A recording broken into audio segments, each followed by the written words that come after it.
So the entire stay in Cape Town, besides the first couple of months, the entire stay there was, all it was about was using. I mean, we lived on the street basically.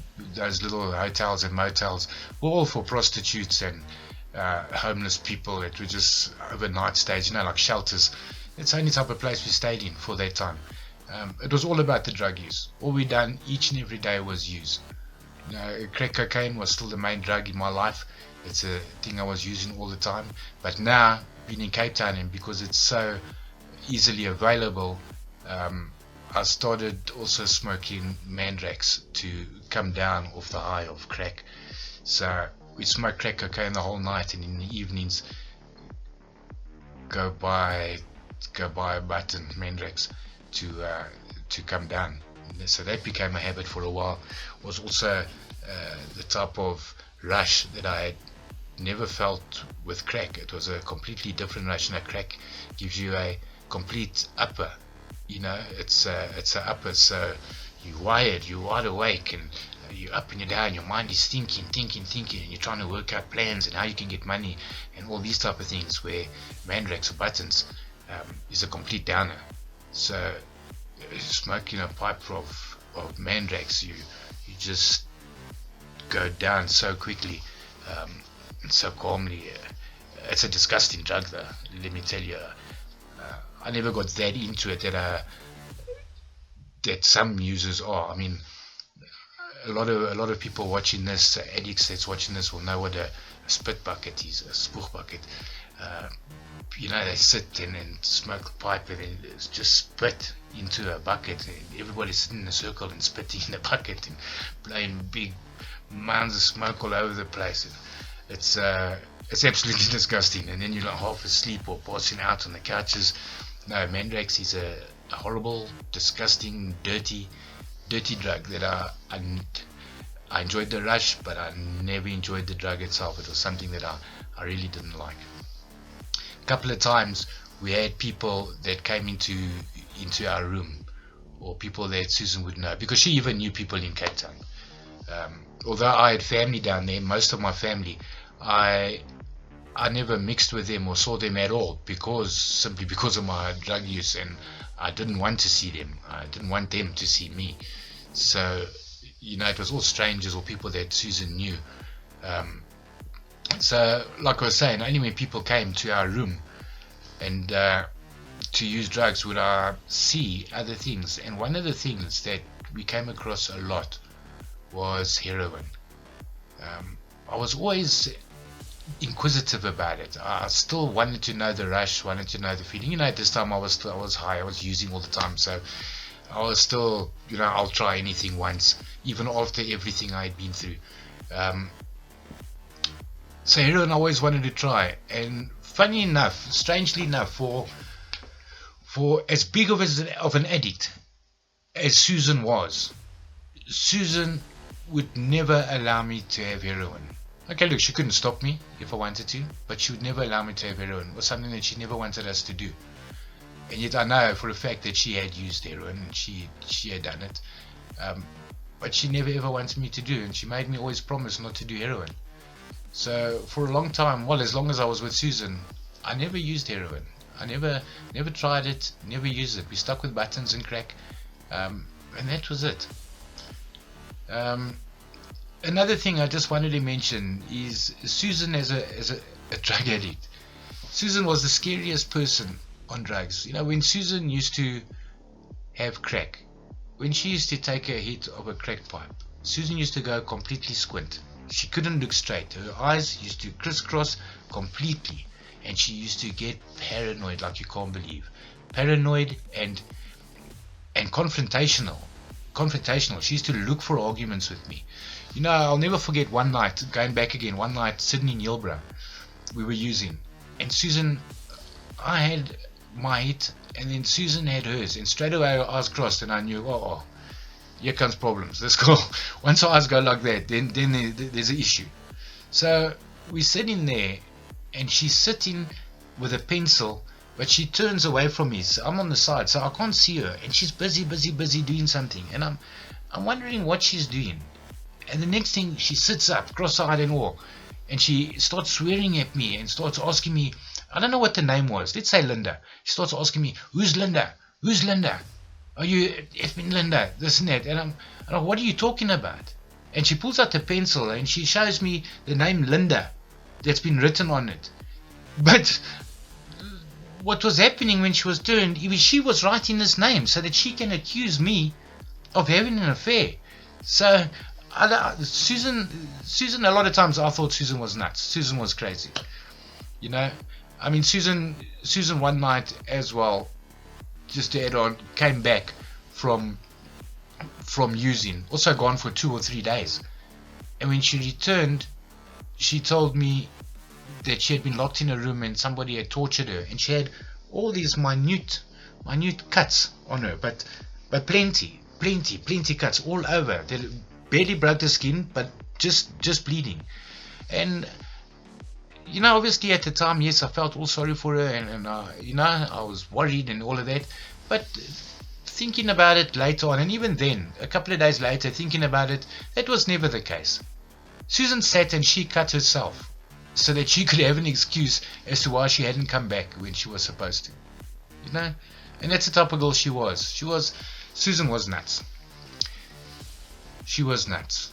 We will be talking a little bit more about her. So Cape Town's probably going to take another episode. I'll speak about Cape Town. But for now, yeah, I can't say much. We used all of the time. We stayed in dingiest, darkest, evilest places. It's surprising that we both got out of there alive, to be honest. But yeah, I think Cape Town story, I don't have much more to tell you, except all the pain that we went through, all the hurt, and things were so bad during that time. So our total stay in Cape Town was probably 18 months. I think we stayed there about that long, because for the first 6 months or so things were fine, got a job, was working, and then yeah, it must have been close to a year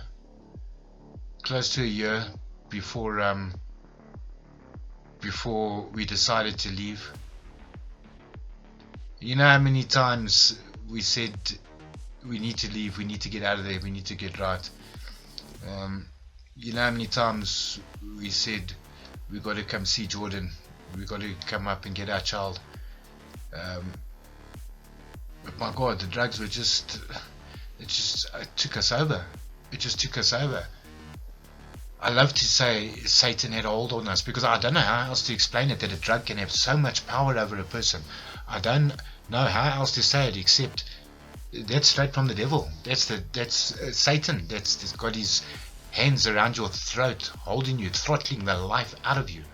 That is exactly what it is. Just giving you enough air to breathe and continue every day, doing his will, doing what he wants. And that's what happened. Never mind anything else that was going on. We had a child up in Joburg, starting to forget us daily. And yet the only thing on our mind was the drugs that we continued with. So yeah, about 18 months before we decided, okay, we're going to get out of there. And the way it happened is we were using and working. At that time we were staying at a place called Waterfront Suites. And the one night we got kicked out of there, and from there we stayed at this guy's house. His name was Nick. He owned taxis. We stayed at his house and we were there for a while using. And early one morning we were on our way, walking to, I don't know where we were walking, going to the shop or going somewhere, obviously to make a plan, or obviously maybe just to get smokes or something like that. And right there we decided, hey, we got to get to Joburg. This is enough, we can't do this anymore. And we walked past the shop, we walked straight to the highway and put out our thumb and started hiking. We walked from there with absolutely nothing and started hiking. We stood for a while. I don't remember the area, but it's a popular place where people hike from. And knowing that we're doing the right thing, God was there for us. Because let me tell you, somebody stopped in a bakkie. In the back of his bakkie, he had a mattress. This guy gave us a lift from Cape Town in the back of his bakkie, stopping for KFC and stopping for lunch and buying us something to eat and drink on the way, and driving us all the way through to Carnival City in Joburg. It took us one lift to hike from Cape Town to Joburg, and then we were here. And then, not knowing where to go, I had to phone a friend of mine, good friend, the same one I've spoken about before. His name is Clint. I phoned Clint, let him know the problem we have, and that we want to go to rehab, and can you please give us a lift? And I can't remember if he took us. I know we did go back to rehab, but I can't remember if he took us. I know he came to pick us up, but I don't think he took us straight to rehab. I can't remember where he took us from there.